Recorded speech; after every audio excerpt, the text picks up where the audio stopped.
could stay like this, forever following you.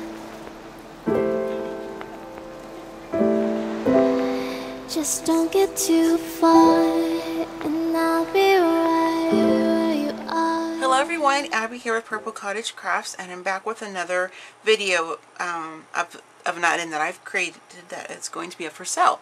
So this is Floral Journal D. Okay, now that's how this video is going to be titled.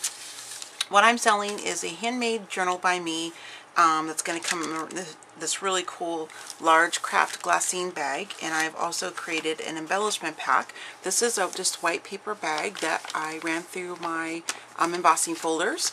There are 4 different decorative napkins inside, and I also have 2 pieces of some wax paper with 2 different designs on it that I also ran through my embossing folders. This is a really cute, sweet little embellishment here in the corner. And then this is the journal. This is fabric cover, and everything inside is paper. So here is the little saying on the front. This is a vintage wood button. It's got some different fibers and things coming out, and here is the floral in the corner.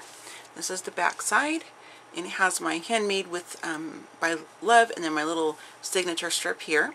And this fabric strip is not glued or attached to the journal in any way, in case you want to use this for a different project or something, or if you want to make your own enclosure or closure for this journal, if you want to do that. So on the very inside front cover, I have created a pocket, and it has some different tags. Now I want to say, before I get into the tags, all of the pages inside here, including the ones that are covered with a napkin, I don't know if I have any here that have a napkin or not. I made 8 different ones, so they're all a little bit different. All of the pages have been given a light coating of gesso, and the edges have also been distressed, and then I put gesso on the edges as well, just to add some more texture when you look at this. So you can use some different watercolor paints or sprays, gelatos, distress crayons, things like that. So it's just a piece of some designer paper, and I stitched it. Here's a little collage, just a kind of like a real tiny one in the corner there. And then I have some really fun trim here, and then a piece of just like a cotton bit there. And then here are some tags. This one I did not make. This is a gorgeous tag.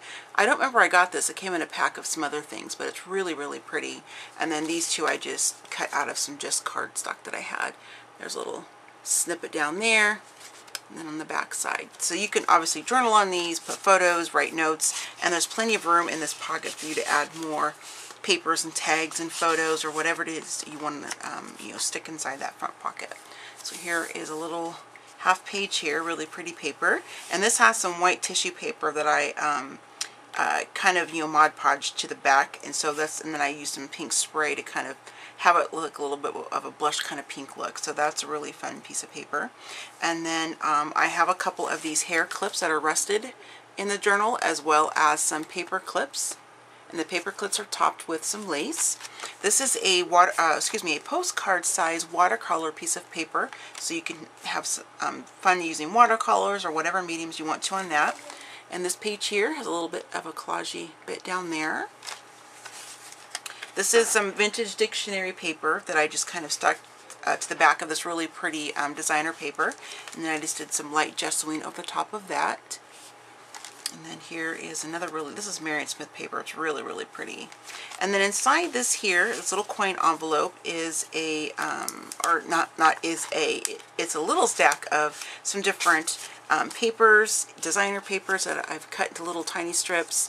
There are some that have words, some positive affirmations, like staying focused, things like that. And then there are some larger ones that are just kind of, some really fun and pretty pattern pieces of paper. So I just stuck those in this little coin envelope.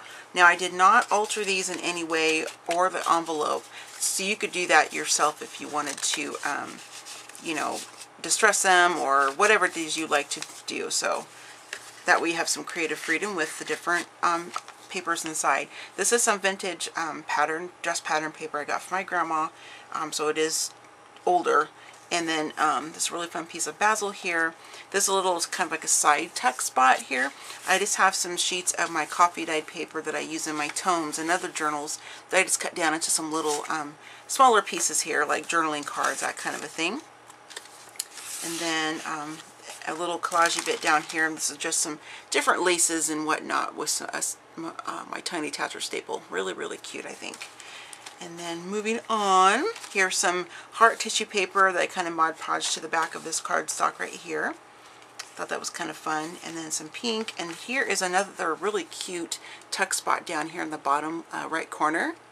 And then I just have some of these little strips. I call these my inspiration strips. These are just little pieces of paper cut in different lengths and widths, folded in half, and you can write on the inside if you want to do that. And you can also add other items to these little text box. It'll hold quite a bit. Okay, and then here is a piece of vintage dictionary paper. I think it's, did I say that earlier on this one? Yeah, it's the same, it's from the same dictionary as the piece I showed you earlier. And then I have a coffee dyed heart doily in the center, and this is a strip of some fabric washi tape from Maya Road. And here's another really fun piece of washi tape that's from Chrissy Tomlinson with the Planner Society. And then the same, this is hers as well. And then this is these two pieces of paper here. These are what these are called newspaper print. They're from Seth Cole. They're like actual newspaper paper, but nothing on it. And this is some of my coffee dyed paper that I just had. When I was making the coffee dyed paper, I just kind of crunched it up and then laid it out flat and then ironed a little bit, so you can still see some of the crinkles. I like that kind of visual texture. There's the back half of that dress pattern. Now, I did want to note that some of this is like doubled up. You can see it's a bit thicker. I did that on purpose. I thought it was just kind of a fun textural look a little bit. So you'll see that on this whole strip of that particular cardstock. And here are some little tags and some larger pieces of papers. Like this is some basil paper here, that really cool linen pattern. I didn't make this tag. I want to call out things that I did not make. So I didn't make this either. But these little strips of papers are folded in there. Just again, some more journaling spots, things like that. And then on the back side is a full sheet of my coffee dyed paper. This is on 110-pound cardstock. So this is pretty, this is really nice thick paper. This is really pretty too. I like that. And this little sari trim with some tiny staples in there. Just kind of a fun little look. And then the back of the journal. So this is going to sell for $65, including shipping anywhere in the United States. Now, if you're outside the US and you would like to purchase this journal, it'll be $65 plus shipping, which depends on where you live, of course, because it's different from country to country. So if you are interested in purchasing Floral Journal D, go ahead and leave me a comment in the comment section below indicating that you are interested in this journal to purchase, and then send me an email to purplecottagecrafts@gmail.com letting me know you want Floral Journal D, and include your shipping information as well as your PayPal information, as that is the only form of payment I'm accepting for items that I purchase, or items that I've created and I'm selling on my YouTube channel. And then what I will, so it's going to be kind of like a first come first serve. So the first person to comment with this information and then following up with an email that you want this journal, and then give me your, like I said, your shipping information and your PayPal information, and then I will reply back to you and letting you know if you were the first person that got it, and then I will come back to this video and mark it the title sold. So that way, if anybody looking at this, you know, like if 5 people emailed me, and then the first person that I get it from, they get it, and then the other 4 people, they'll just can look back on the video and indicate that it's been sold. So I'm going to go ahead and wrap this one up. If you have any comments, or excuse me, if you have any questions, go ahead and leave them in the comment section below. Otherwise, I will all wish you a great day. So happy scrapping, happy planning, and happy crafting, and I'll see you in my next video. Bye!